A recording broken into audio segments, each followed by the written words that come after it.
Despite the losses of Arvell, Reese, Caleb Downs, and several good players to the National Football League, Jeremiah Smith and Julian Sayin give me the thought that Ohio State should be number one in the 2026 poll. Locked On presents The Portal, the daily podcast covering college football recruiting and everything NIL. Part of the Locked On Podcast Network. Your team every day. Into the Portal Podcast, where you get your daily recruiting, NIL, and transfer portal scoop. I'm your host, Brian Smith, longtime college football recruiting analyst. Thank you for making the Portal Podcast a part of your day each and every day, right here on the nation's #1 podcasting network, Locked On.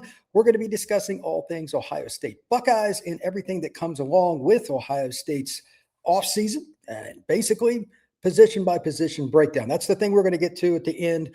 We're going to go through everything from quarterback all the way through safety, some of the players that maybe you didn't know they added or lost. That will all be a part of it. And in the middle of the show, we're going to talk about a few questions, definitely not Jeremiah Smith as a question, but about how Ohio State could be picked apart. Where are the areas that they might be vulnerable? I have a few questions about that, especially up the middle on defense. Talk a little bit about offensive line and the mentality of being able to come back stronger than ever after they came up short in 2025. But to start, if you take nothing else away from this podcast, the following is my take. The reason that I'm at least initially, keyword initially, ranking Ohio State #1 preseason 2026 is Jeremiah Smith being thrown to by Julian Sayin. It's not a rocket science adventure. These are two elite players. They have history now. They understand each other. Sayin's probably going to be even more developed mentally on the chalkboard, etc., working with Ryan Day and a very good coaching staff. There's going to be Brandon Inniss coming back. There's going to be several other guys that are filling in. And oh, by the way, that Bo Jackson guy gives them play action opportunities. It will be a very difficult task for any defense, Texas, Notre Dame, Alabama, Miami, whatever team they end up playing in the playoffs. And yes, they will be in the playoffs despite a tough schedule. That's one of the other possible pitfalls for Ohio State. They are going to be a major college football playoff championship contender, and I have them #1. So let's break down why I think Jeremiah is that guy. And I don't even care about his stats. Like, he was elite this past year. You can look him up. Have at it. Before I put up my questions in segment 2, understand the following about Jeremiah. I was blessed to have the opportunity to cover him in multiple ways during his high school days, when he played at Chaminade Madonna, when he also played with SFE, arguably the best overall 7-on-7 program of the last 7 to 10 years.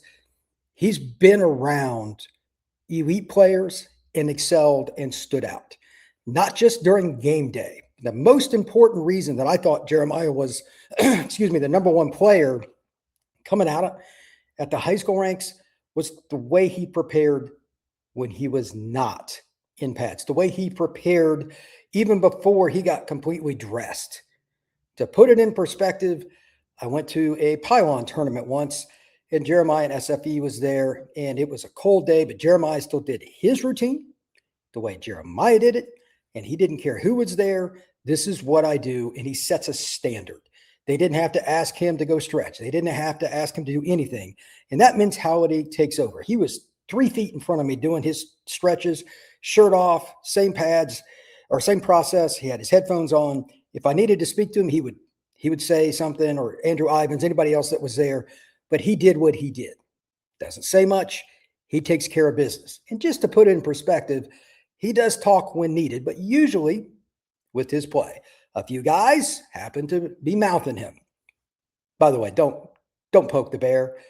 He took the football off not one, but 2 players' heads the next play in the back of the end zone. I got the photo. It's one of the best photos I ever took at a 7-on tournament or anything else. It's hilarious.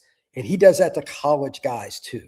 He runs by people because he's been clocked at 23 miles an hour despite being 220 pounds. And he's a very good route runner. He understands how to get off bump. He understands how to break off routes. Whatever he needs to do, he adapts. He's as motivated as anybody I've ever seen. And that type of leadership, again, quiet guy, but that type of leadership will help Ohio State in many, many different ways. The one thing that I'm still curious about with him, now that Tate has headed on to the NFL, is he going to be a guy that ends up getting more targets? Or are they going to use him differently? Which positions are they going to play him at? That's just for fun down the road. But if nothing else, I know that Jeremiah will take that next step. Now, as for the players that they have coming back, Ohio State is certainly, well, not just loaded, but they've got a lot of guys. This is not a difficult thing to figure out.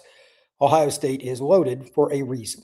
They added, for whatever it's worth, just adds another body to the roster. Justin Martin at quarterback. They also added Jacoby Jackson from Florida, good running back. He had 506 yards, 5.3 yards per tote this past season for the Gators, and 7 scores. James Peoples, who I think he started at the beginning of this past season, Ohio State, got passed up by the younger guys. He transferred to Penn State, ironically. And they added Kyle Parker from LSU, who had 31 catches, and he had 4 touchdowns this last year. He's got a couple of years of eligibility. But they also added Devin McEwen at a University, Texas, San Antonio. So a couple of talented guys. McEwen had 65 catches and 8 scores this past year. He's got 1 year left. I think he's going to be important.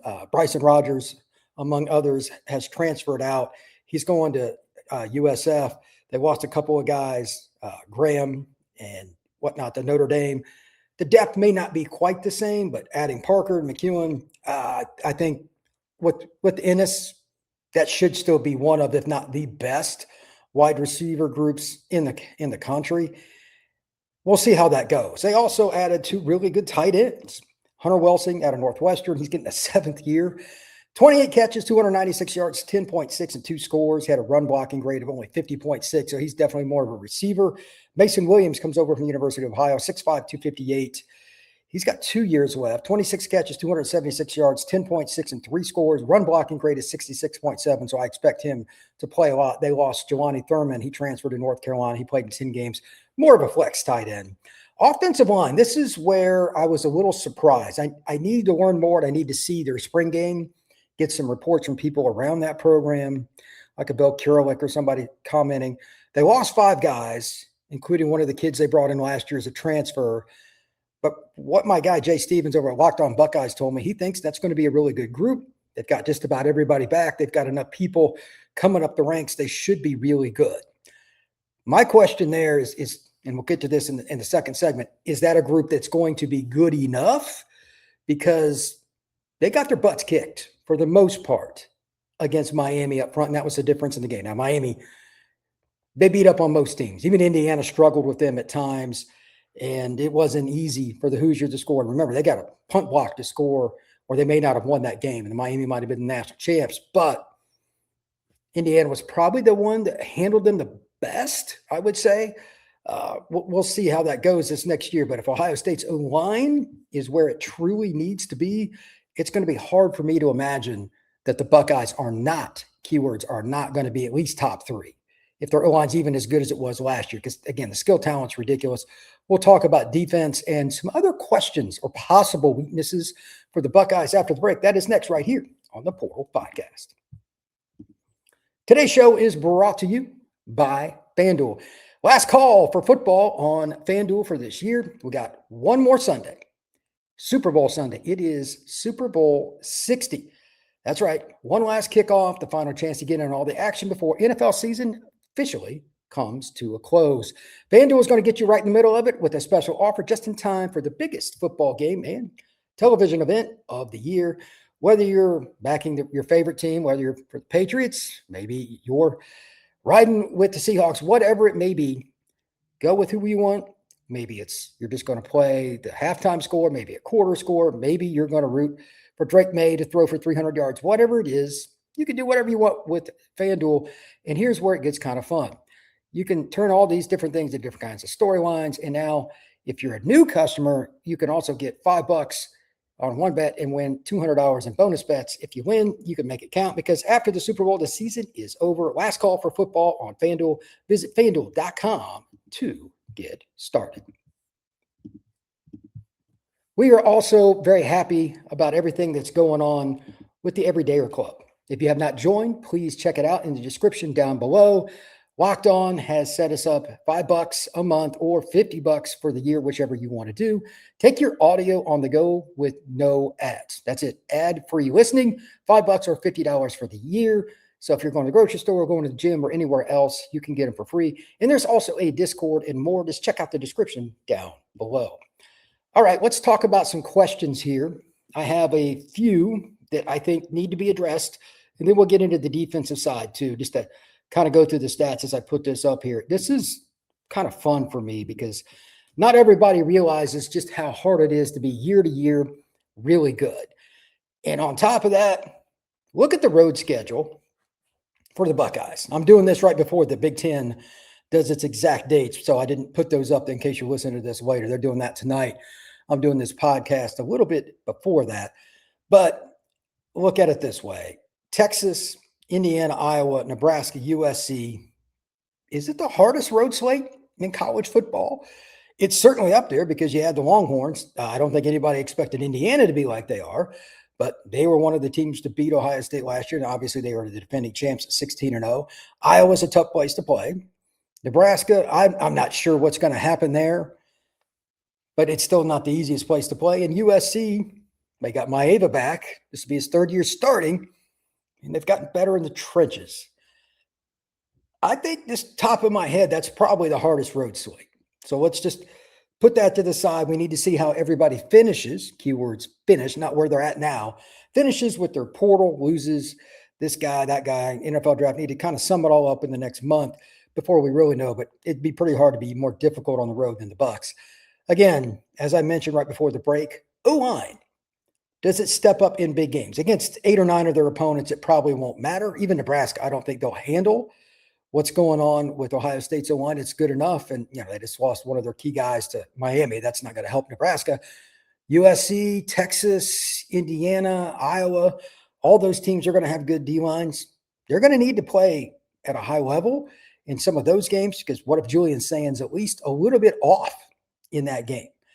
And then finally, my big question is defensively, and I'll dive into defensive stats next after this to kind of piggyback off of it.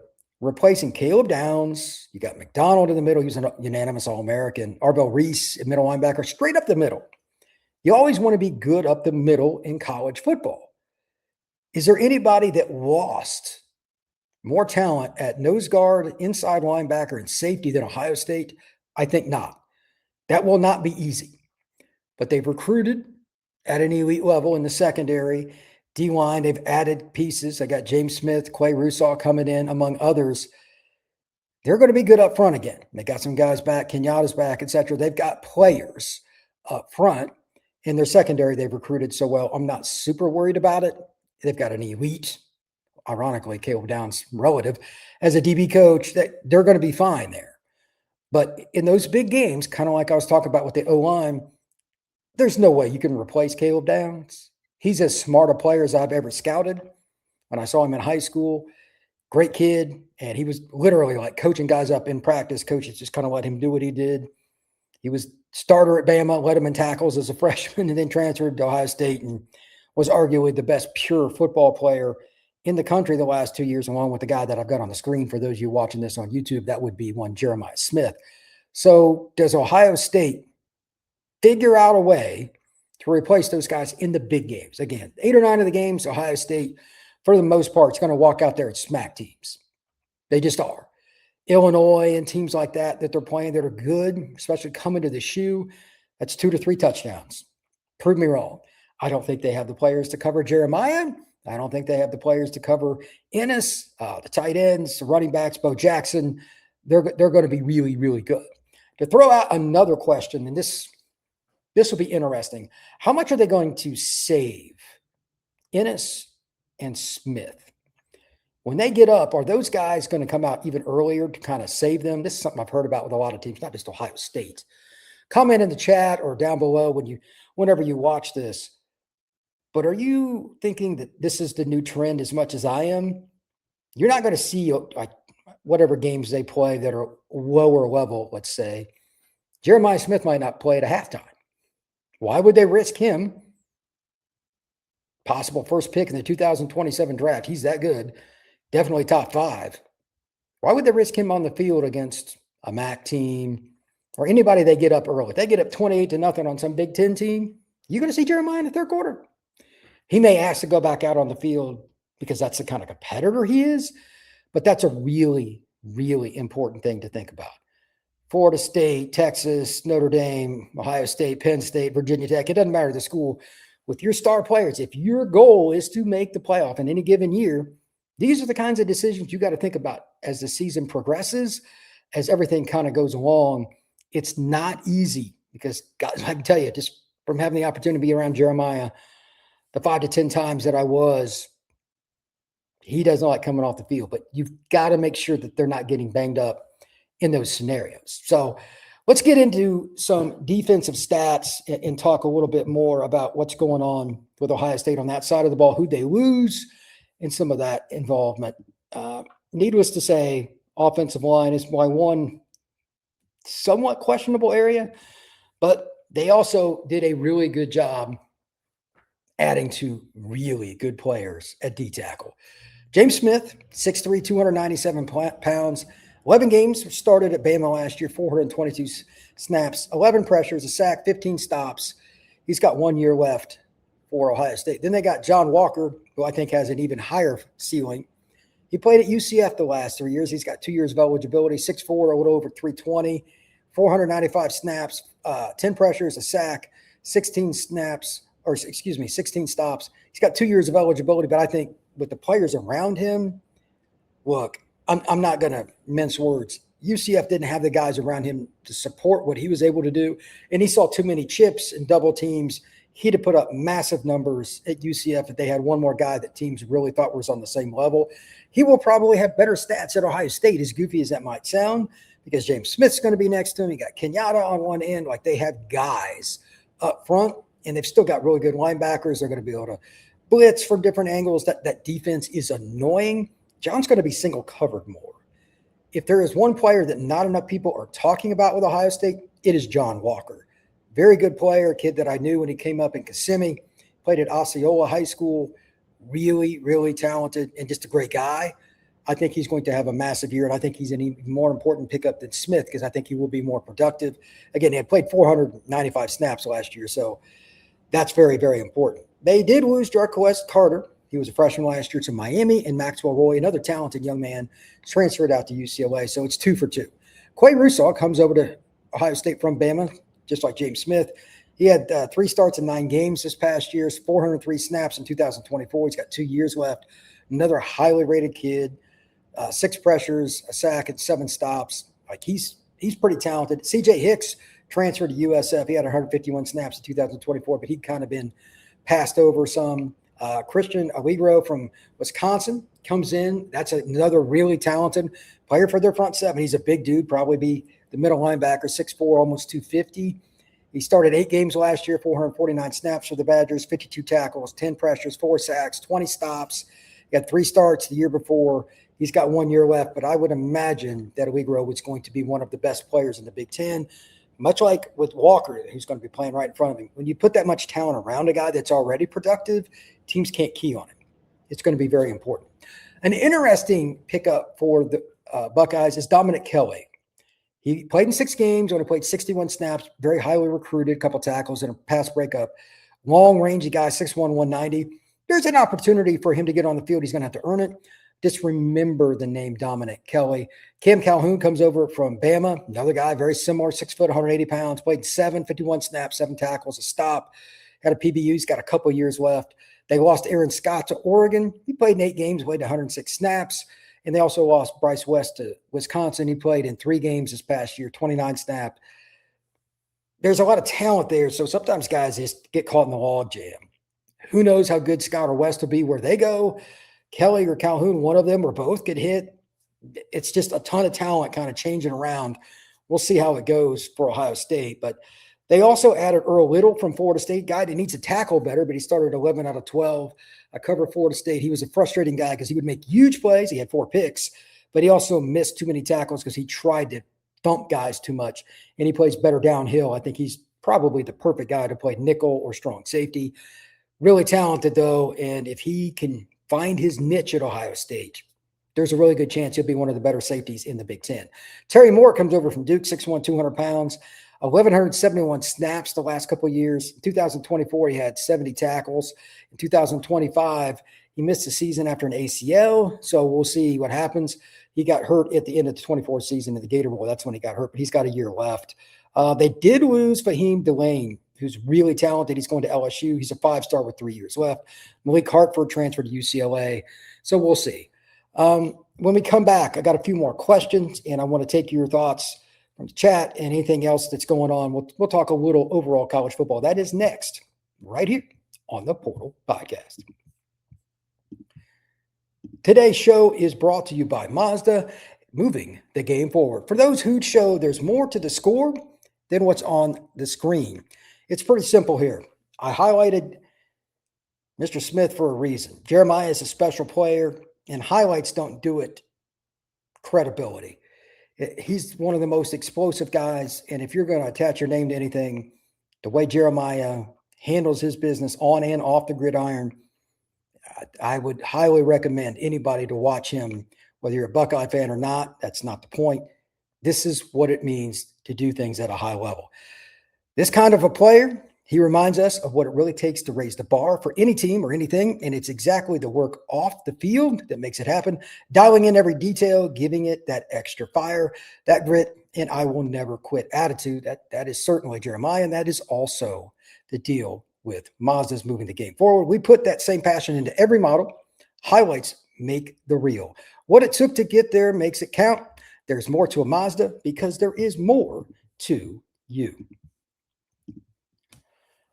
All right, I have a few more questions and a few more comments that I want to make. And to be honest with you, it's pretty simple here. The balance on the roster, Julian Sayin and all that, this is a really good team. And Ohio State is always a team that's going to have their name circled on everybody's schedule. But very early in the season, I believe it's week 2 this next year. Maybe it'll change. We'll see. Ohio State travels to the University of Texas. Now, that was an ugly game last year. 14-7. Is that going to be a more exciting game because both quarterbacks have a lot more experience? They were both making starts as like the main guy this past season. And 2, who's going to be the playmaker that changes it the most? And I'm leaving that open. Like Colin Simmons, if you want to say, Brian, who's the most likely guy in college football next year to make it to the Heisman ceremony as a defensive guy? Colin would be my pick. Is he going to find a way to get to Julian Sayin early? Possibly. But does it matter because Jeremiah makes a couple plays you can't teach? Also a possibility. Looking further ahead and kind of like their overall balance, I'm curious how much the run game for Ohio State gets going in that game because that'll be a barometer for the rest of the season. They have so much talent, but this is just an old rule, you can mitigate other teams' talent with the run game. That's not a newsflash. When you want to go 4-minute offense or 6-minute, 8-minute, running the football never goes out of style. I think Bo Jackson is a star in the making. He took over the starting role pretty early this past year at Ohio State. Highly touted kid out of the Cleveland area. I think he's that guy. If Ohio State's going to win, Jeremiah's got to do his thing. Julian's got to do his thing. But especially in games like Texas, at Iowa, playing USC, playing all these different teams around the country, Indiana, it's going to be a road game. That'll be a show in Bloomington. You need your run game to go with you. That road schedule, and then I believe they play Illinois at home. The run game is going to be key. Maybe that's the final question to them. I still have another, but is it going to be good enough when they play teams that are at least similar in talent? Ohio State still might have the best roster in college football. Debatable, but it'll certainly be right there. Is that run game going to be there with that offensive line in big games? Comment, question in the chat, whatever you want to do, or if you listen to this later, fire me a comment on YouTube down below. Finally, the defense. They run a complex scheme. How much will losing Caleb Downs impact Ohio State's ability to see something pre-snap and then change the defense to something that's not only adequate, but advantageous? Downs changes games before the ball is even snapped. That's one of the reasons he'll be the first safety off the board. probably a top 10 pick. Like safeties don't go super high a lot, but I think he's a future Hall of Fame player. No doubt in my mind. He literally, again, might be the smartest high school player I ever had a chance to be around. Multiple events. Like he's just a special player. So how is that going to be replaced? Are they going to use multiple guys in the back end of that defense? Because Matt Patricia's defense is not very fun to learn from what I can tell. It is very complex. Having an eraser at the back, not only as a tackler, but as somebody between the ears that is very, very talented, probably makes all the difference. And just to extend to that, do you have somebody, I mean, they're losing Arvell, Reese, losing McDonald, et cetera. Who are the leaders going to be up front? Is it John Walker? Is it somebody else? I have no idea. Who are going to be the players in the front seven on that defense that make Ohio State not just special in terms of talent and fitting the scheme, but when the chips are down or it's a 3rd and inches, how do you make game-changing plays with what's between the ears? Kind of like I was talking about with Caleb. If they can find that, there's an even better chance that, again, I'm not only going to have them as my preliminary preseason number 1, but if we hear good things in spring ball, I think not only myself, but just about everybody's going to want to rank Ohio State top 3, if not number 1 in the country. That's where I stand. So got a couple comments in the chat on a very cold day, to say the least. It is brutal outside. What do you think about the hire of Arthur Smith as coordinator? This is from Katie. What's up, Katie? This is interesting. You can look at this multiple ways. Brian Day hired Patricia. I had my questions about him. Obviously, he hit. He was very good last year. Even in the game they lost to Miami, they only gave up 17 defensive points. It wasn't like they struggled. There was a pick 6 that killed them in that game. To that end, this is a guy that Pittsburgh Steelers fans, if I remember correctly, by and large, were not very happy with. Like super not very happy with. And to put it mildly, there's a lot of pressure on him because Jeremiah, Inniss, Sayin, Bo Jackson, a pretty veteran offensive line, 2 talented tight ends coming into the mix to compete. There's no reason to think that they're not going to be explosive offensively, but got a play caller. Is he going to mesh with Ryan Day? I can go on. And if anybody wants to add to Katie's comment on it, fire away. But I think I hit kind of the inside straight there on some of the big questions. Ryan Day is very demanding. It's hard to work for, like a lot of elite coaches. How's he going to mesh with him? It's probably my biggest question. But they did hire him for a reason, and I'm sure they hashed some of that out during conversations and the official interview. But if they don't hit the ground running, remember, that Texas game is number 2 on the list, if I remember right. Somebody correct me if I'm wrong in the chat. But second week of the season, playing Texas in Austin, if your offense is not aligned, like the coach that hires the coordinator, he's known as a QB guy, a passing game guy. Like, if it's not right, how's that going to go? I don't know. Maybe he features Bo Jackson.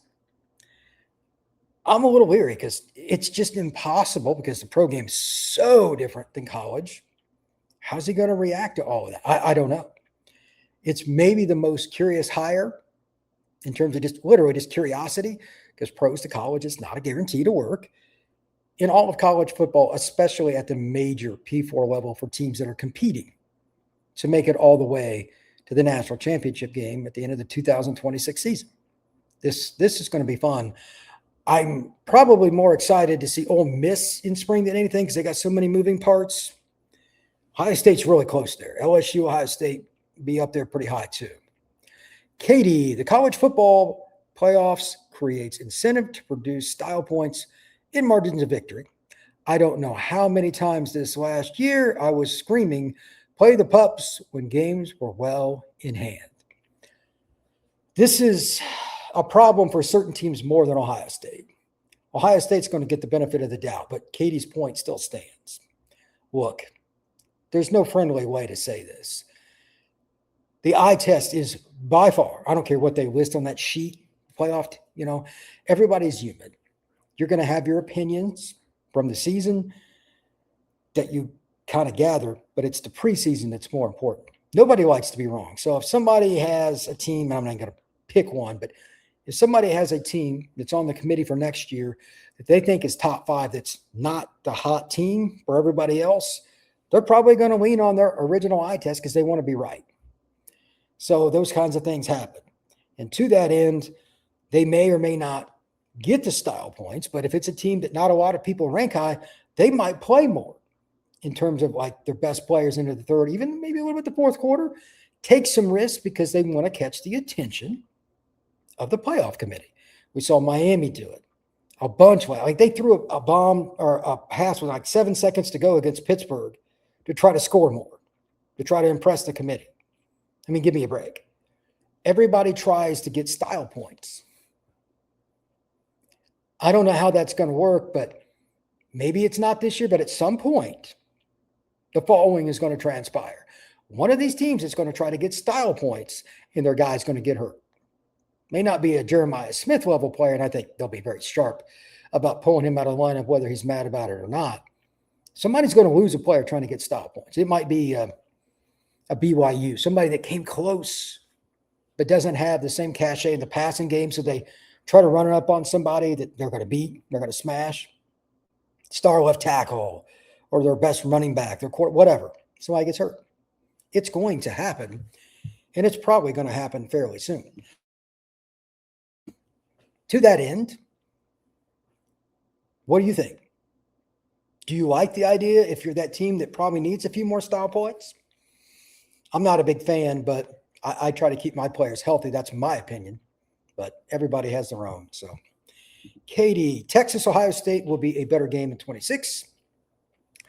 Texas was finding itself towards the end of the 25 season. I agree. It'll be more fun for the fans, at least. I mean, defense has played well in that game. The offense has stunk. But I think Ohio State kind of sat on the ball because the Texas offense in that game last year was just abysmal. So I expect more fireworks. The game will be in the 20s. The over-under of that game will be like 51, kind of traditional. But, I mean, they scored 21 points last year. That was a terrible game to watch. Let's see here. Sooner or later, this is from Katie, sooner or later, a quarter will go down chasing style points. That's what I was just talking about, and Katie's right. What if it's Ole Miss this next year? Let's say Trinidad Chambliss gets banged up. And they got Deuce Knight in the game. And they've got one loss already at Ole Miss. They don't know when Chambliss is coming back. He's got like a high ankle sprain or something. You got one other quarterback that you really trust, and Deuce. Do you play him in a game you're up 31-7 going into the fourth quarter, or do you put in the third stringer? You're like 14th in the rankings or something. It could be another team. You get whatever one you want. You're on your backup quarterback, but you're smoking some team. Maybe it is your starting quarterback. You're like, what do you do if you're like that team? It's like 14-18 in the rankings and it's week 10. Those are tough questions, man, because it only takes one goofy play for it to go wrong. To be honest, most injuries are either A, non-contact, like you're trying to make somebody miss, or somebody falls on your lower extremity, your hip, your knee, your thigh, your ankle, your Achilles. That's a really tough one. Your shin. Something takes a pounding just because of awkwardness. Somebody behind you falls on you is about the most common thing. The more reps you're in a game, the higher the propensity for you to have some kind of struggle with an injury. It's just the way it is. And there's really not a lot you can do about it besides take the chance or not. It's 50-50. The style points matter, though. So it's a tough decision for coaches. What if Miami loses a quarterback? They have nothing behind their starter. Well, I'm assuming Mintz is going to end up there. Luke Nickel would be next, most likely this next year. Darian Coleman's the true freshman, one of those two. Miami's where they are. I think they know that. If they get Mintz and he gets hurt, are they likely to make the playoff? Their schedule is not that great. It would depend on when they got hurt. Like they played Notre Dame late October, early November. That's the one game I'm going to pick them to lose because those teams are about equal. I'll just go with the home team. But if they lose another game because they lost a quarterback, that puts the playoff committee in a tough spot. If, again, they get Mensa and he would be expected back, how do you rank him? All that stuff. I think Luke Nickel's pretty good. He's a kid I covered. He's from Milton High School. Really good program in Georgia. Won state championship. He was Cam Newton's quarterback for a couple of years, 7-on-7 for C1N. Great kid, great family. But, yeah, it's tough because just like any other team, Miami's in the same spot. Who the quarterback is, your guy, gets like 98% of the first-team reps. You can never even remotely, with the way the college rules work, get enough reps with just practices. That's why the offseason is the most important part of the year, because coaches kind of give them an idea of what they want them to do, and they go work out by themselves. It's reps, reps, reps. If you got 1,000 extra reps, it's not near enough. You can never have enough passing reps. So when you go into the middle of the season, you're going well, and then your quarterback gets injured, yeah, good luck. It's really, really hard, man, because they just haven't had the same amount of reps. Now, they get some in the summer, but it's still going to be the lion's share for the starter. That's why football is so dynamic and why so many people are intrigued, because you're always one play away for being out to lunch. I mean, that's just the way it is. There's nothing you can do about it. With that, I thank you very much, everybody that stopped in today to check it out, and anybody listening later. Please like the pod. Please make sure that you subscribe, share it with your friends. We've got to do a bunch of these. I will be gone tomorrow. I'm not going to do one tomorrow. It's my final day for my move. For those of you watching, my apartment is, except for a handful of items I've got on my counter in front of me, and there's a lamp back here, there's hardly anything left. I'm making my final move. Tomorrow I get done. But please like and subscribe. We appreciate it. We will see you again soon right here on the Portal Podcast.